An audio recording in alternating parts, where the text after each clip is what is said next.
Le calme habituel autour du consulat du Cameroun à Ouesso, au nord du Congo-Brazzaville, a été brusquement interrompu ce mercredi autour de midi. Le consulat est attaqué là. Voilà le consulat.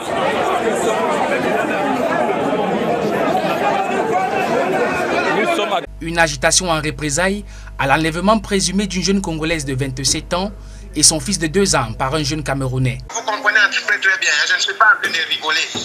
Voilà. Donc, attendez. Par rapport à ça, c'est le corps qu'on veut vous envoyer. Je ne suis même pas avec elle pour le moment. C'est ce que je vous dis, monsieur. Si tu veux, je fais les calculs de tout son écran et t'envoie. Tous ses contacts. Mais c'est que je... 500 000 francs demain. S'il vous plaît.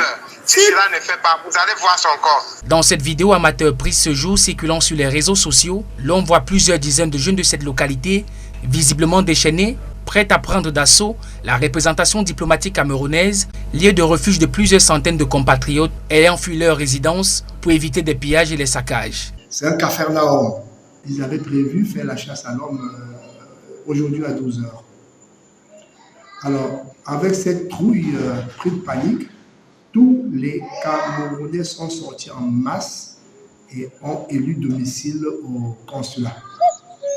C'est ainsi qu'actuellement, vous trouverez au consulat tous les Camerounais entassés comme des sardines, enfants, femmes et maris. Déjà depuis vendredi dans cette ville frontalière avec le Cameroun, réputée habituellement calme, plusieurs quartiers de résidence des Camerounais ont été victimes de cette vendetta. À Pokola, ils ont été pris à partie.